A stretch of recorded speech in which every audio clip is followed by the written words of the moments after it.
Hello student, good evening. CBSE ninth class के video lecture series में हम लोग पढ़ रहे हैं what is democracy, why democracy.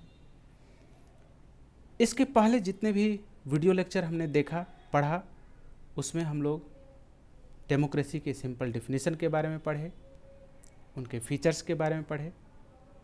4 features हमने डिस्कस किया on the basis of stories of different country like Pakistan, China, Mexico, Fiji, democratic rights like right to vote in Saudi Arabia, Estonia and Fiji. And that 4 features of democracy are major decision by elected leaders, free and fair electoral competition, rule of law and respect for rights, one person, one vote and one value. In this video lecture, we will study the summary definition of this whole topic which already we have studied.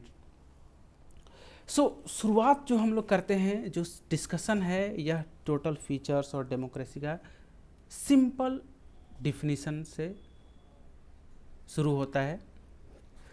और simple definition क्या था? Democracy is a form of government in which the rulers are elected by the people. This is the simple definition of democracy and all topics जो हमने अभी तक discuss किया उसके main centre में यही जो सेंटेंस है डिफिनीशन था कि जो रूलर्स हैं, डिसीजन कौन लेता है? वैसे रूलर जो इलेक्टेड होते हैं।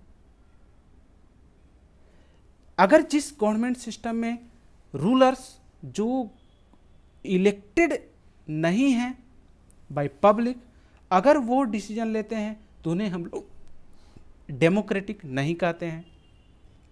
जैसे पाकिस्तान में मुशर्रफ ने किया था, ठीक है, because Musharraf is not the, in this story Musharraf is not elected leader of Pakistan, so that the ruling system of Musharraf cannot be called a democratic system. Similarly, in China, people's leaders are elected by people, okay, but single party, एक ही party के ruler elect होते थे, दूसरी party participate ही नहीं करती थी, उसे permission नहीं दिया जाता था। सो यह भी क्या है? गवर्नमेंट एक डेमोक्रेटिक सिस्टम ऑफ गवर्नमेंट नहीं है। इन मैक्सिको इलेक्शन होते थे, पब्लिक की वोट करती थी, रिप्रेजेंटेटिव इलेक्ट करती थी, बट सिंगल पार्टी मैनिपुलेट करके इलेक्शन रिजल्ट को हमेशा जीतती थी, वह भी डेमोक्रेसी नहीं है। एंड जिम्बाब्वे का स्टोरी तो हमने देखा ही, उसमें रॉबर्ट मुगाबे जो है एक पॉपुलर लीडर थे, पब्लिक उनको वोट करती थी, बट जब वो रूलर बन गए, every year over the time he passes many rule to empower himself, to make less responsible, less accountable towards the public. Okay, so such kind of arrangement are not known as democratic arrangement or democratic government. So ये जो है summary करेंगे हम लोग। We found that this definition was not adequate. जो simple definition है, this was not sufficient definition unless we explain some of the key words used in it. Through a series of example, we worked out 4 features of democracy as a form of government. Okay, हमने earlier जो example जो भी story है उसके अनुसार हमने जो example बनाया उसे 4 फीचर बढ़ा। So according to democracy,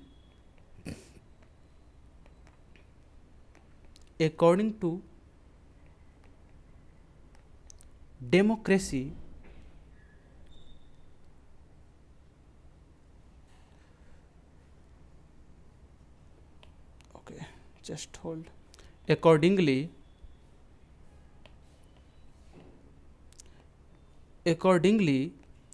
democracy is a form of government in which some points should be considered, and first point is rulers elected by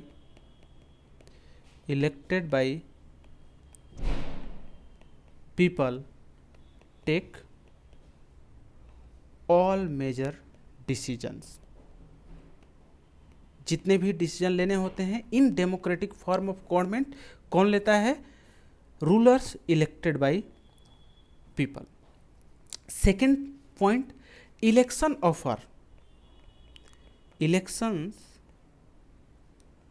offer a choice and fair opportunity, equal opportunity. ठीक है, fair opportunity means equal opportunity, any kind of manipulation, any kind of fraud की गुंजाइश नहीं होती इसमें. So opportunity to the people to change current rulers यानी current government. ठीक है, सो करंट रूलर हम लोग यहाँ पे लिखेंगे, यानी करंट रूलर्स को अगर पब्लिक को पसंद नहीं है करंट गवर्नमेंट, करंट रिप्रेजेंटेटिव, सो उसे चेंज करने का कंप्लीट जो फ्रीडम है वो इलेक्शन में मिलना चाहिए, वही डेमोक्रेटिक सिस्टम कहलाता है. थर्ड जो पॉइंट है, this choice and opportunity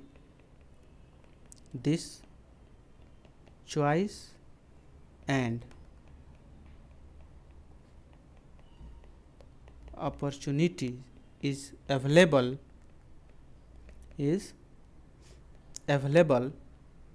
to all the people on an equal basis. यानी ऐसा नहीं हो कि किसी के साथ डिस्क्रिमिनेशन किया जाए on the basis of religion, caste, creed, colour, money. ठीक है, नहीं हो, सभी इक्वल होने चाहिए और सभी को इक्वल अपॉर्चुनिटी प्रोवाइड होना चाहिए. जो फोर्थ पॉइंट है क्या? The exercise. ठीक है, एक्सरसाइज मीन्स कि यहाँ पे यूज जो राइट्स हैं उनके यूज करना, उसको एक्सरसाइज कहेंगे. ठीक है, the exercise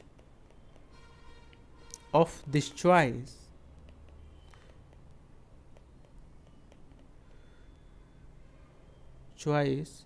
leads to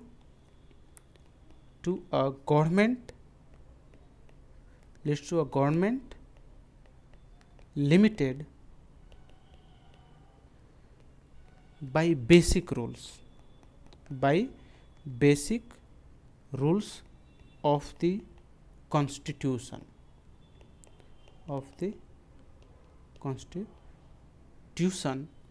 and citizens right. ठीक है, सो जो भी डेमोक्रेटिक गवर्नमेंट होगी वह कॉन्स्टिट्यूशनल रूल से फ्रेमवर्क से लिमिटेड होगी, यानी उसी के अंदर काम करेगी. ठीक है, जो कॉन्स्टिट्यूशनल प्रोविजन होगा और सिटीजन्स राइट है उसको प्रोटेक्ट करेगी, फॉलो करेगी. सो ये था summary of definition and sum up of all discussion जो हम लोग अभी तक पढ़े हैं व्हाट इज डेमोक्रेसी टॉपिक में. ठीक है मेरे प्यारे स्टूडेंट, नेक्स्ट जो टॉपिक होगा हम लोग का, नेक्स्ट लेक्चर होगा, अब उसमें हम लोग सेकेंड पार्ट पढ़ेंगे अपने चैप्टर का, जो है व्हाई डेमोक्रेसी. यानी इसमें हम लोग पढ़ने वाले हैं कि किसी भी कंट्री में डेमोक्रेसी क्यों होनी चाहिए. कुछ लोग होते हैं जो डेमोक्रेसी के अगेंस्ट आर्गुमेंट करते हैं, कुछ लोग डेमोक्रेसी के फेवर में आर्गुमेंट करते हैं. सो ये आर्गुमेंट क्या है ये पढ़ेंगे हम लोग, एंड डेमोक्रेसी क्यों होनी चाहिए, ब्रॉडर मीनिंग ऑफ डेमोक्रेसी क्या है इसके बारे में हम लोग पढ़ेंगे. ठीक है, इन नेक्स्ट लेक्चर। सो तब तक के लिए बाय बाय, थैंक यू।